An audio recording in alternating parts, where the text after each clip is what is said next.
Hitch up the wagons and polish your spurs because it's high noon and the searchers are looking for a way into your network. October is National Cybersecurity Awareness Month, and Infosec is helping to tame the wild, wild net with our collection of free training resources that will make your employees the masters of the cyber frontier and bring cybersecurity to the forefront of your organization.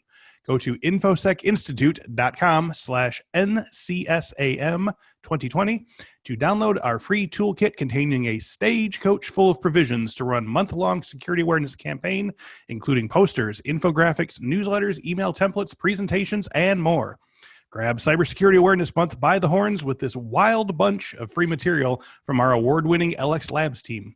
Just as the wanted posters in the Wild West help the public recognize the region's most notorious villains, our free training kit reveals the identities of common cyber threats to help prepare your employees for the real attacks they face. Again, go to infosecinstitute.com/NCSAM2020 or click the link in the description to get your free collection of training materials and help spread security awareness. And now, let's begin the show, partner.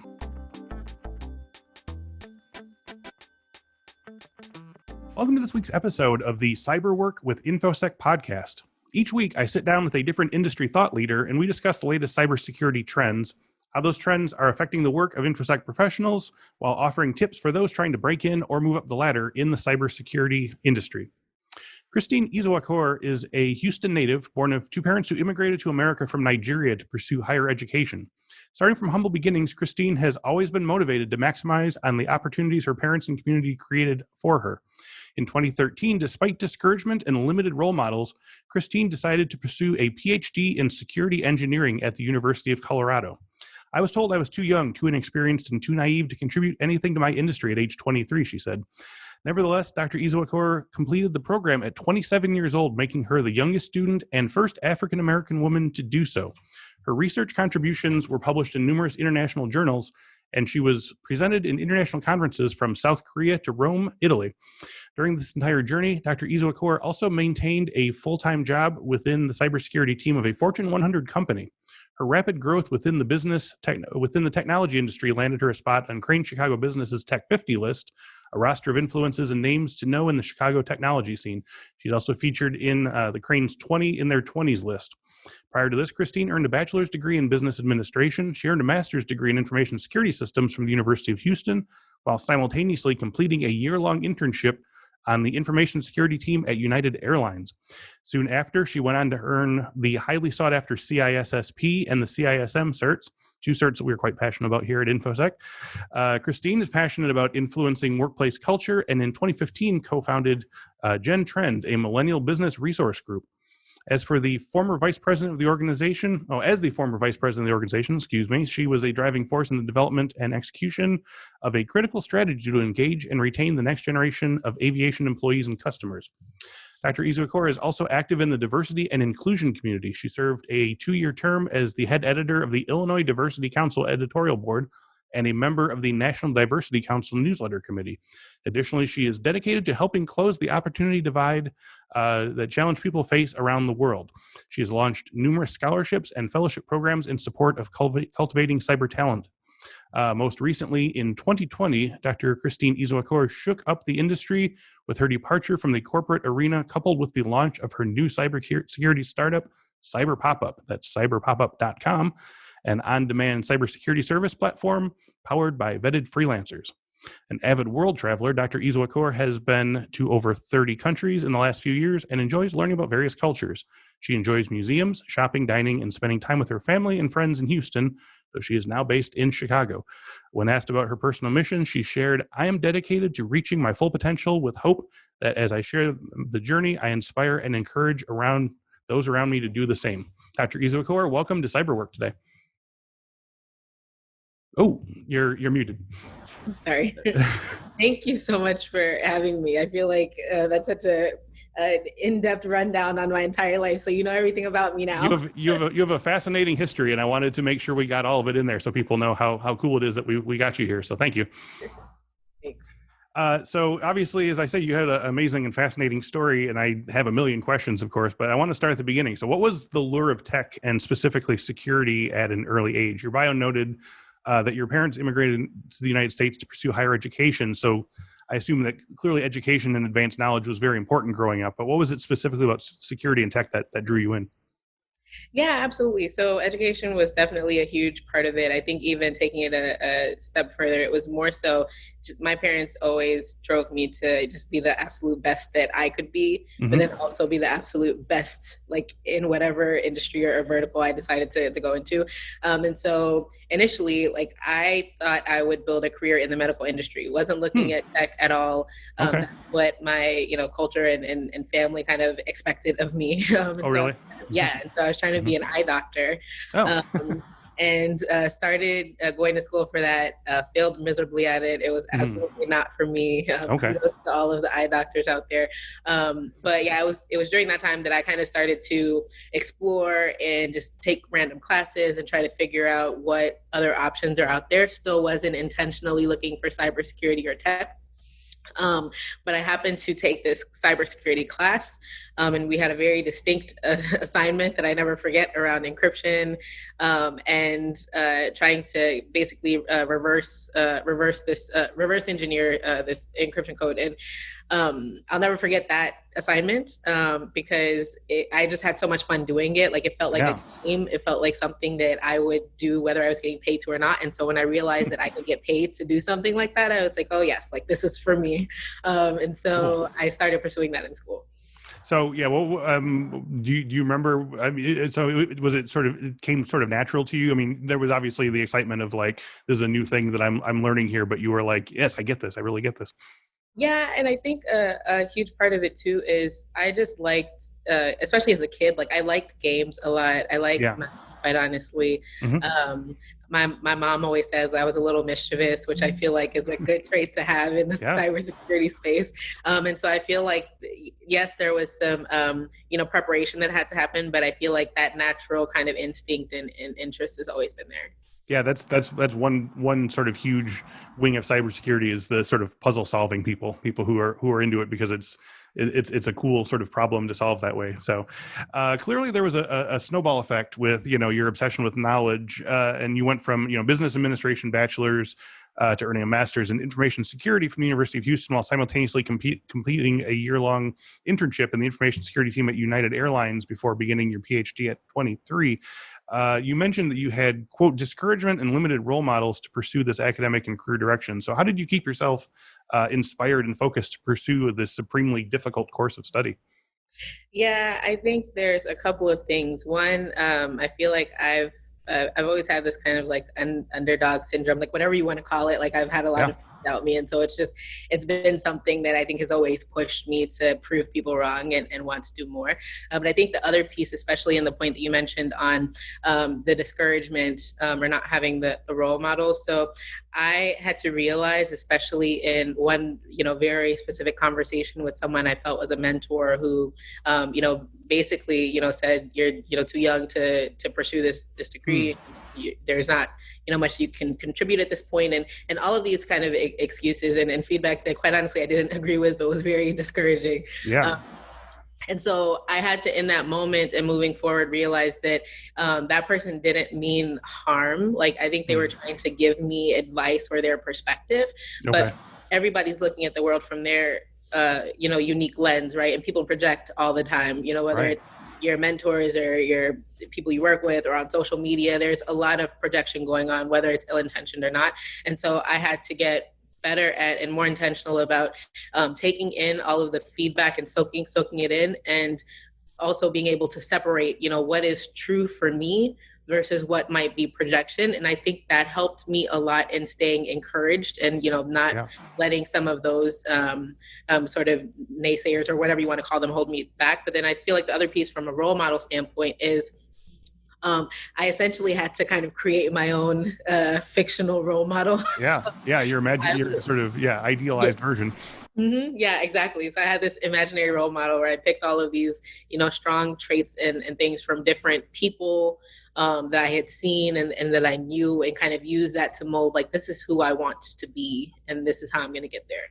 Yeah, that's super inspiring, and it's funny. I appreciate you said that the person maybe didn't mean ill, but it's hard to it's hard to see a story like that and not see ill in it, because I think people are projecting their own sort of fears or insecurities. Well, I don't want Christine to have to go through the indignity of failing at this, so I'll just discourage her, which is terrible, because obviously it was not appropriate.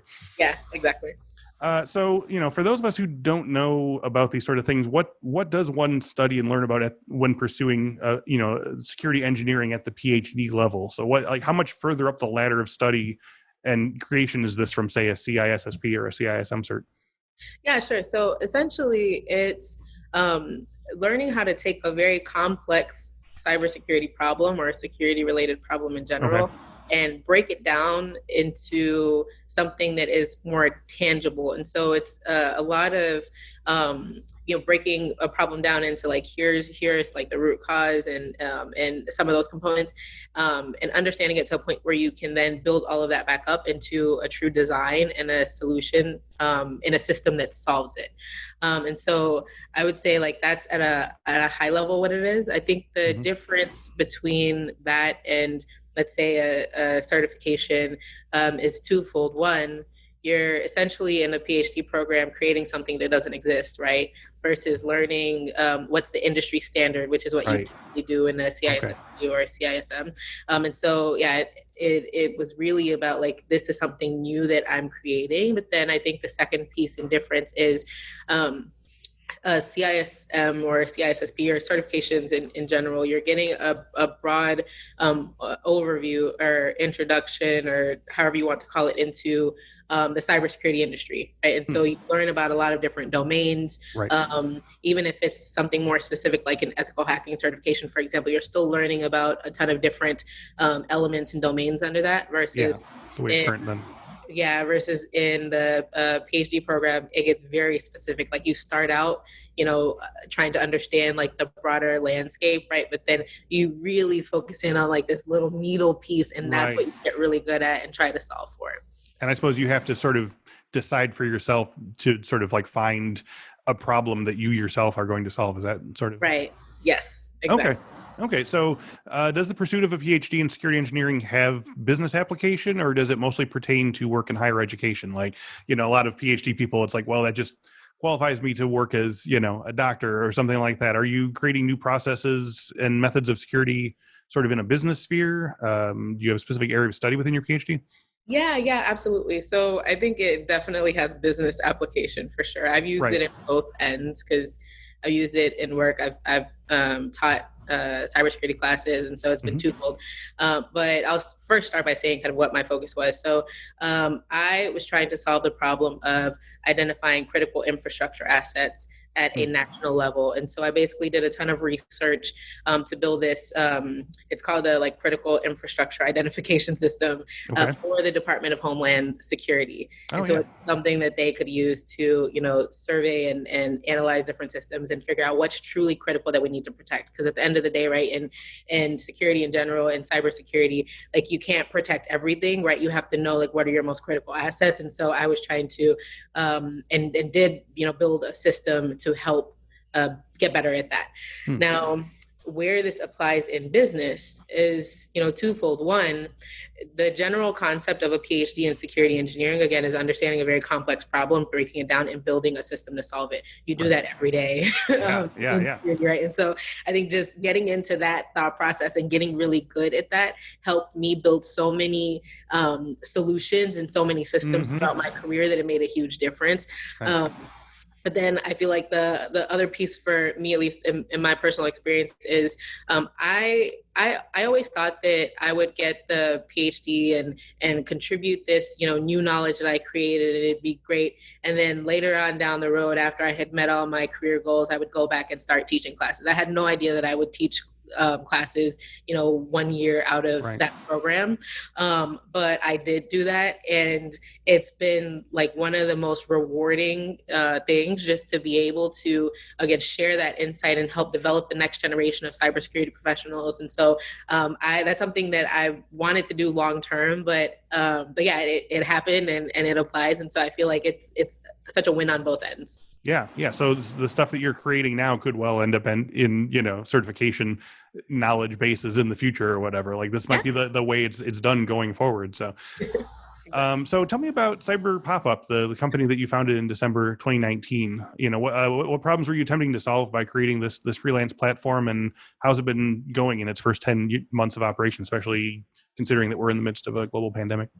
Yeah, sure. So Cyberpopup is an on-demand cybersecurity service platform. It's powered by vetted and highly skilled cybersecurity freelancers. Mm-hmm. And the way that this kind of came about is we all know that businesses need, often fast access to cybersecurity services, right, and cybersecurity help.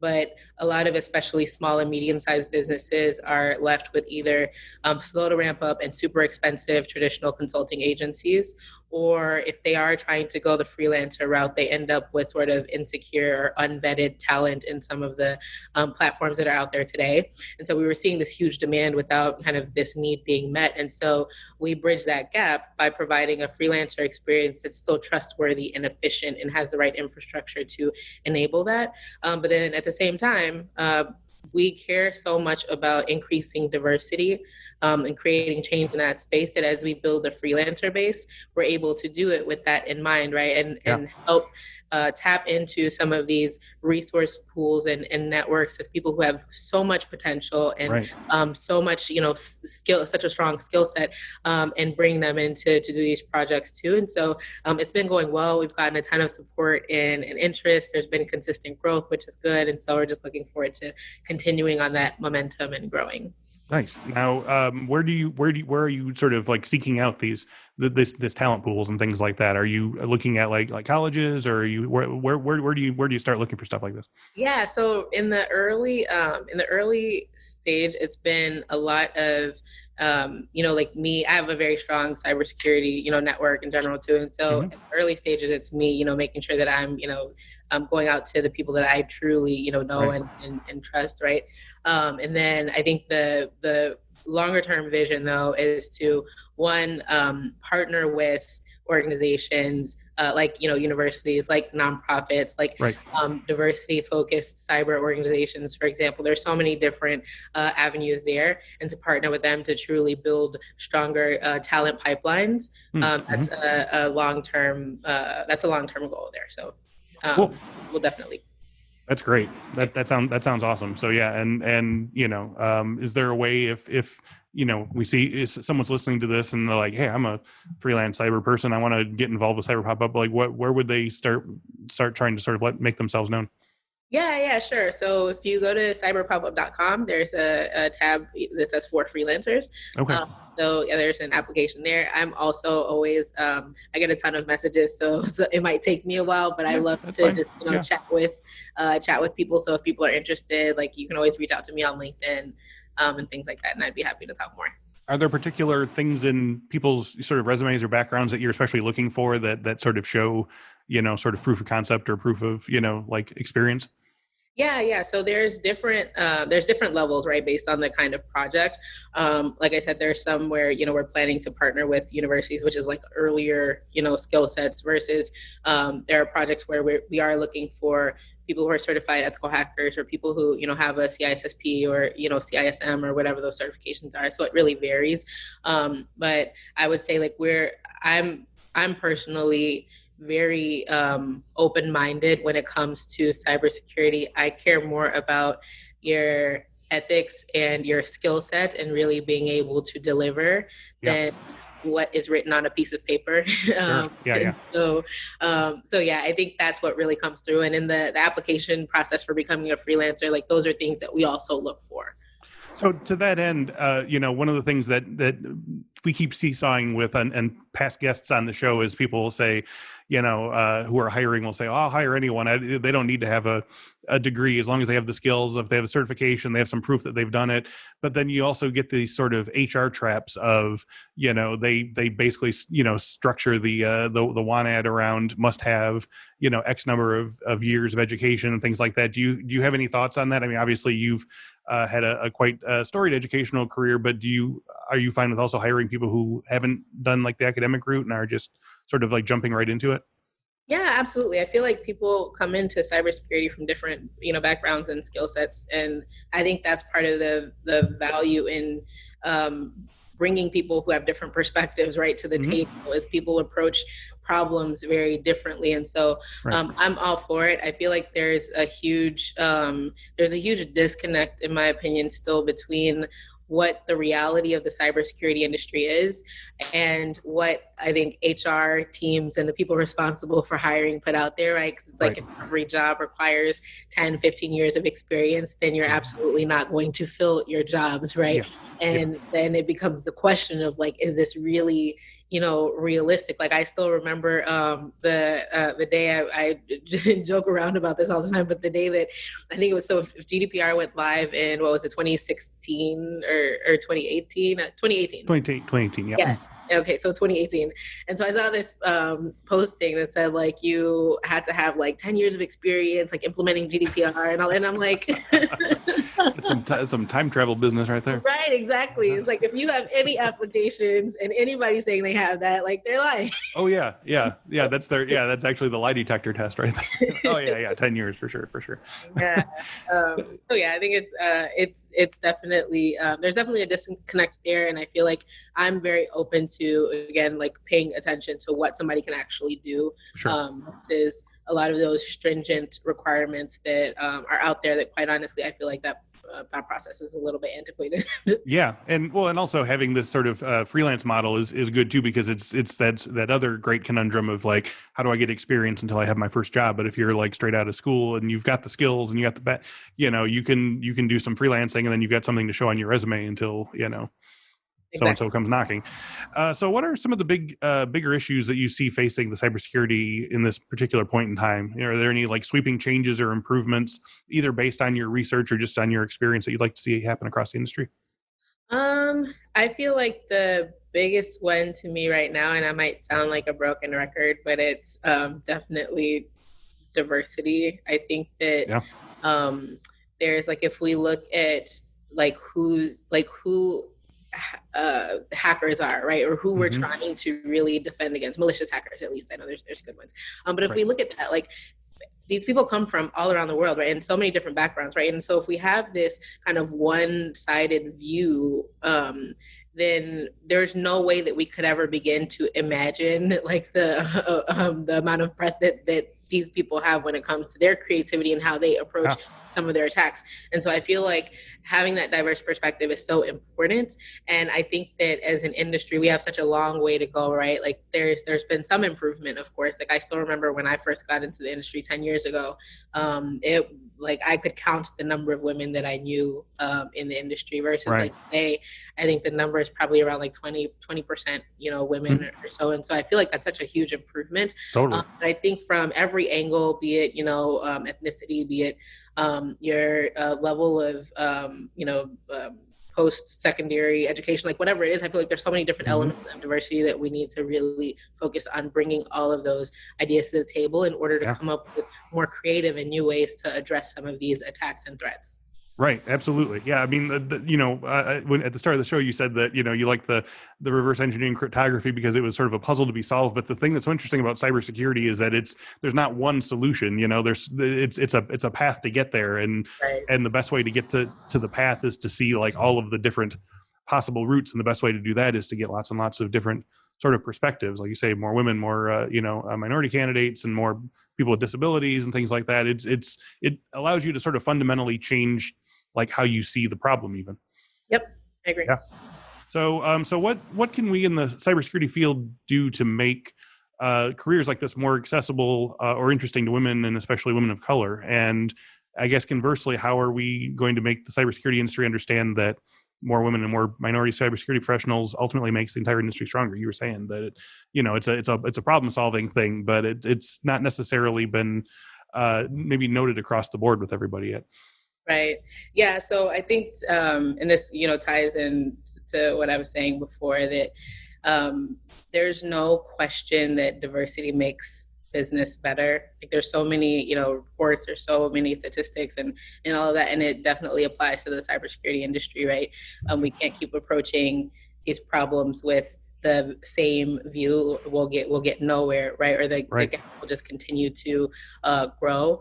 And so I think that a couple of things that need to be done to continue to shift that are, one, like constantly looking at barriers to entry. I think that there's this I always say that our brand as an industry is the biggest detriment right now, quite honestly. And I feel like that's because people don't know what they don't know and get intimidated before they even try, whether that's women, whether it's, people of color, whatever the case may be. I feel like that first step in even trying is often missing because of that lack of awareness. And I can't tell you how many people that I talk to who may even be in tech, many of them not, but it's always this same reaction of, I thought that cybersecurity would mean I'm sitting at a computer coding all day. Right. And like, it's on one end, sure, there might be some roles where you might be doing some of that, but there's so much more, right? And there's just a complete disconnect between what cybersecurity really is and what it means to work in the industry. And I feel like demystifying that and raising that awareness more will make a world of difference in this space. Yeah, how do we go about that? Because I think a lot of it comes from sort of TV and media and the sort of, Mr. Robot type, or the sort of, the perception or the CSIs of the sort of, keyboard smashers and things like that. But like where do people go to find out that there's things like, threat modelers or risk assessors or, all these other sort of things that might not even require you to know much any tech at all? Yeah, I feel like it comes from a couple of different angles. I think the biggest one, to your point, is like, that's the way that it's portrayed in media, but that's the way that it's portrayed everywhere. And I feel like cybersecurity companies and even, professionals continue to just like raise that same message, right? And so to me, it's like the more stories that we can share of people from different, backgrounds and doing different things and who look different, the more that we can put those out there, the better. I feel like there's some, good things happening on social media in that space that I feel like we can continue to build on. I think even things as simple as, like, if you look at our brand at Cyberpopup, for example, like, we were very intentional about not having the same kind of doom and gloom, we're going to strike fear into your heart kind of vibe. We did the same thing 2 years ago. We cut all the sort of like pictures of people with hoodies and, black with a green screen on their face and things like that. Like the black and red color schemes and everything. It just looks terrible, Yeah. And it's like, I wanted it to be like, sure, we need to take this very seriously, of course. But I still want this to be very approachable and very welcoming. And so I feel like the more people can begin to embrace that and, again, stop painting it as this, very dark doom and gloom area, then I think the better. And, that's not to say that companies who take that approach are, doing it wrong. I feel like it's gotten people very far. There's some points where, in order for people to understand the magnitude or how serious things are, they have to be scared a little bit. But I think that as we evolve as an industry, I think that's something that we can continue to change. And I feel like that will help just brighten the perception a little bit more. Totally. So to that end, for companies that truly do want to recruit more women, minority, professionals, LGBTQ, people with disabilities, like what should they not only be doing to finding these candidates and hiring, but making themselves also desirable to the professionals that they're trying to recruit? Because, how do we get beyond the usual excuse of like, well, we'd like to hire more inclusivity, but we don't get any applications from women or minority candidates, you hear that a lot, and unfortunately. Yeah, that cop-out answer. Yeah, so, I don't know where they are. Yeah. Yeah, I mean, I would say, like, it takes a lot of dedication and work. Like, if you just put a role out there and assume that people are going to apply and come from different backgrounds, like, that's already fail number one in the strategy, right? It's like, you have to go out and find them. And like, I can give a few, very tangible examples. Like, for me, in my last role before starting this company, I was responsible for building cybersecurity talent pipelines within a Fortune 100 company, right? And so that's, hundreds of people to just like interview and recruit and like build this pipeline of talent. And do that in a way that builds diversity. And so I would go to like industry conferences. I would go to, for example, like Grace Hopper, which is one of the largest, tech women conferences. I would go to the National Society of Black Engineers conference. Like I would go to all of these different conferences, and I would literally headhunt and recruit. Yeah. And I would be like researching through databases. I'd be in people's DMs. Like I've hired so many people through like DMs on Instagram. That's awesome. LinkedIn, that like I'd find them, I'd meet with them at the conference, and we'd talk through, like, that's how you go out and find people versus just sitting back and kind of waiting. And I think it takes that kind of intention. And then I think in terms of making it desirable for them, because it's one thing to, go out and do all these things, but if you bring people into an environment that is not supportive or not help them, kind of contribute effectively, right, and also grow, then that still isn't, that's missing the mark. And so I feel like you also have to build that culture that supports the diverse thinking, and that it's not just lip service or, a check the box program, and that you're truly living and breathing and caring about diversity. Because quite honestly, like, there's, especially in today's day and age, like, to some people, like, diversity is just something that's cool or something that, like, we need to do right now because it's or like a compliance thing or something. Right, exactly. And it's like, that's not what this is. This is a way of, like, living and operating and being, and it's something that you have to really ingrain into culture. Yeah, it's a fundamental sea change, or it should be. Yeah. So to that end, you persevered despite lack of role models and active, discouragement in the early days. But, in the interest of making, BIPOC, Black, Indigenous people of color candidates feel like, it's up against the world, them against the world. Are there ways that companies can kind of change the overwhelming sort of like whiteness and maleness of the cybersecurity industry? I guess we were just sort of saying this, but like, it feels like there needs to be a lot of sort of pre-work done, even when you're starting to build the bench to sort of like prime the pump in your company, because otherwise you're going to have, one or two, Black people working there, and they're going to feel like, oh, well, here we go, and stuff like that. And, you can be strong and push through that, but why have to, why not make it more accommodating? Right. Yeah. I completely agree. Yeah. I also have a question regarding sort of hiring cybersecurity professionals, young and, straight out of college. Do you have any thoughts on possible issues around hiring people? Sort of, this is one of those things where, it's your first job out of college, and you're obviously very, very driven straight out of college. Not everyone is, but just by nature, if you're coming right out of college, you're getting your first real job, but you're also kind of handed the keys to the security kingdom, and giving them high level security clearances. In terms of like relatively little real work experience, are there any issues or safeguards to be considered with sort of like giving security roles to people who might just be sort of learning about work for the first time? Yeah, absolutely. I feel like there has to be a balance. To your point, the experience piece is a huge challenge, right? If you go to, I think, any security leader today, like if they could hire a team of people who, all had 10, 20 years of experience, and, the risk is much lower, right? But that's not the reality that we live in. And so I think that's a risk that people have to be a little bit more open to. Otherwise, you also just have that catch-22 that you mentioned, like if you need to have a job to get experience, and you need experience to have a job, right? And so it only widens the gap. And so I think that it's important to make strategic, calculated risks around what you give access to. Like, for example, like you talk about getting the keys to the kingdom at an early age, or like just out of college. I still remember my first internship.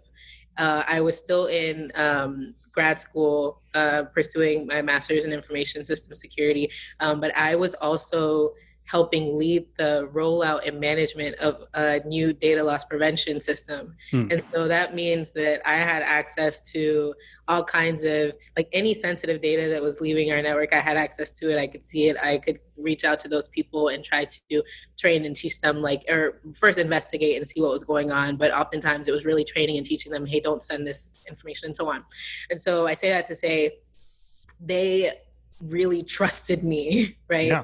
To give me that kind of access and that kind of responsibility. And I think with that came, one, on the front end, just a lot of like the tone when I was getting these projects was very serious. Like I knew that this was like serious business, right? And I knew that there was a huge ethics component to it, but also I had a lot of guidance and mentoring and the same way that as cybersecurity teams and professionals, we have to monitor generally what people are doing. Like that's no exception for interns and things. It's like monitoring, just be there. That's a part of the process. And I know for me, like it helped me contribute value at a much faster rate in that organization, and it helped me learn and grow to have that experience that early on. And so I think it's all about calculating the risk and knowing where people are, right? Like I was a grad student at that point and had done a little bit, versus if somebody maybe isn't a student at all and maybe just coming in and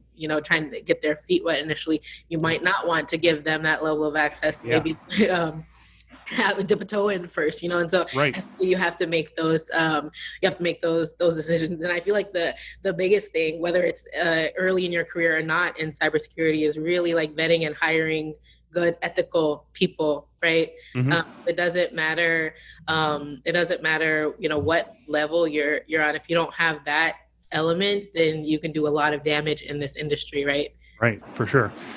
So in terms of, going back to the sort of, talent pipeline and moving people in, especially people of diverse backgrounds into cybersecurity, obviously, at the first level, there's, lots of, you have kind of a deep bench of like newcomers, but like, how do we sort of build the bench in terms of hiring more female professionals and promoting them into upper levels of the company? Do you have any sort of thoughts on strategies for sort of keeping it moving so that it's not just, a bunch of diverse candidates kind of in entry level positions? Obviously time is going to be part of it, but I feel like there has to be more of a mechanism than that, right? Yeah, I agree. I think the biggest thing is to, and this might sound very obvious, but it's investing in development. I feel like that's probably one of the most important ones. Like you can't just bring somebody in and expect that, they'll grow on their own. I mean, sure, people are driven, they invest in their own development and things too, but I feel like as organizations, like that's something that I think it's important to dedicate to. I remember in my career, just doing a ton of development stuff that I had pursued on my own, but also through my employer. And I can tell you like one very specific example. I did like a leadership 360 assessment, which for people who might not be familiar is where you get anonymous, candid feedback from your peers, from anybody who might have reported to you, even if it's in a volunteer thing you were leading, like whatever the case may be, you get it from people you've reported to, like your bosses. And I feel like for me, that's something that I like to go through like as often as possible, because by getting that feedback, I'm able to see like the areas that I need to, improve, what I'm doing well and all of that. And sometimes it can be hard to like look through some of this, through some of the feedback, but it's like even anonymous, that sounds horrifying. Right. But it's like the amount of growth that I've gotten from experiences, right, has helped me tackle things that I know if I didn't tackle, I would not have been able to grow into more leadership positions. You need that visibility. So, at the very beginning, you told us about a less than helpful mentor that you had who sort of discouraged you along the way. But do you have were you ever given a tip from a mentor that sort of stuck with you and sort of helped guide you along the way? Yeah, I think the biggest one has been to surround myself with really smart people, especially in the cybersecurity space, and then like watch and learn and soak up as much information as possible.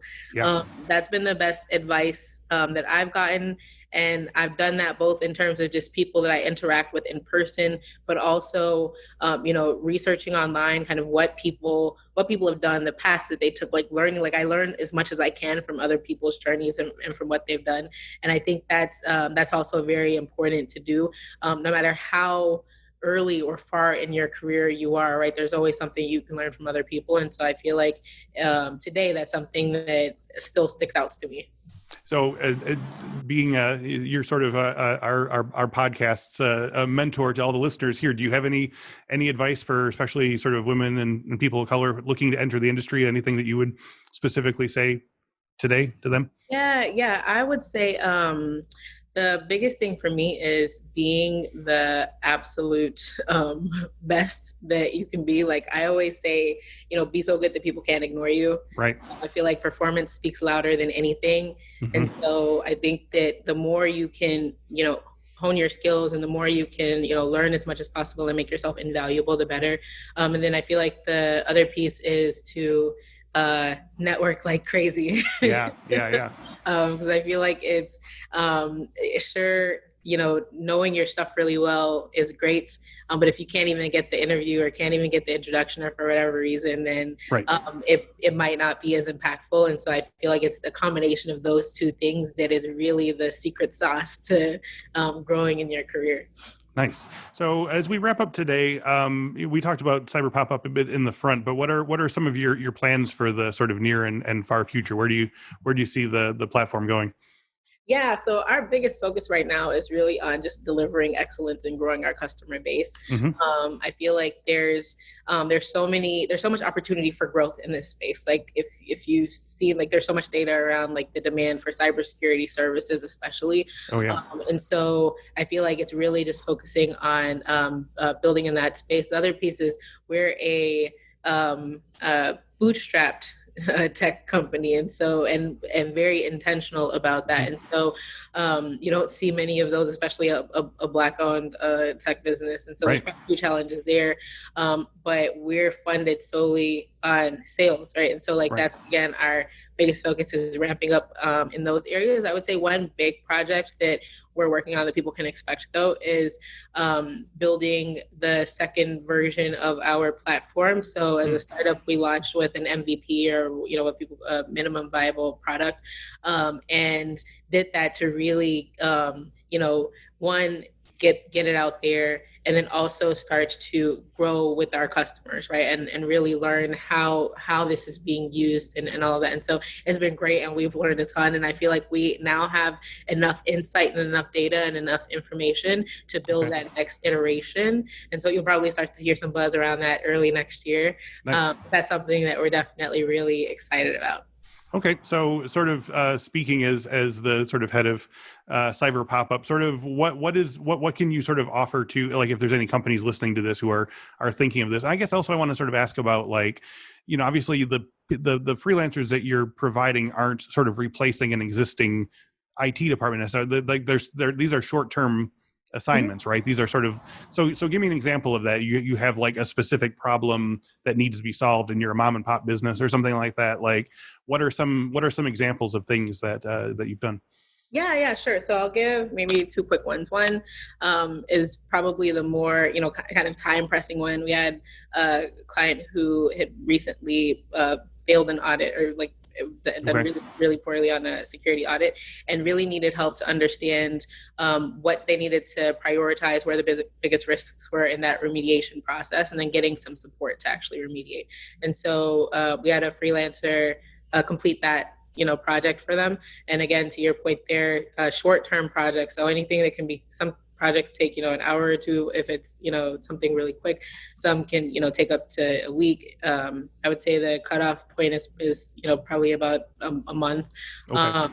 And so we've done that. We've had another company who wanted a risk assessment to just understand, kind of where am I exposed. We had another company who needed a security program and policy developed, and so had a freelancer who worked on that. So the scope of projects, again, like there's a certain timeline or length, but the topics and the areas, there's so many different places where people need help, and we're really flexible and adapt to that.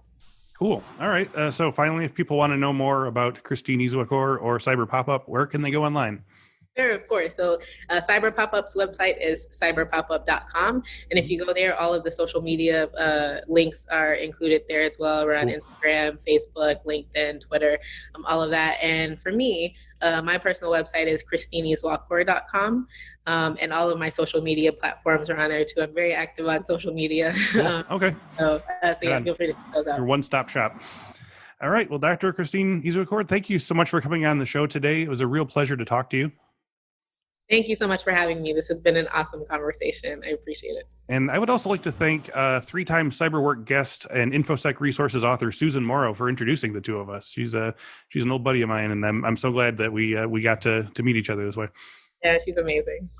So thank you all once again, as always, for listening and watching. If you enjoyed today's video, you can find many more of them on our YouTube page. Just go to youtube.com and type in Cyberwork with Infosec to check out our collection of tutorials, interviews, and past webinars. If you'd rather have us in your ears during your workday, all of our videos are also available as audio podcasts. Just search Cyberwork with Infosec in your podcast catcher of choice.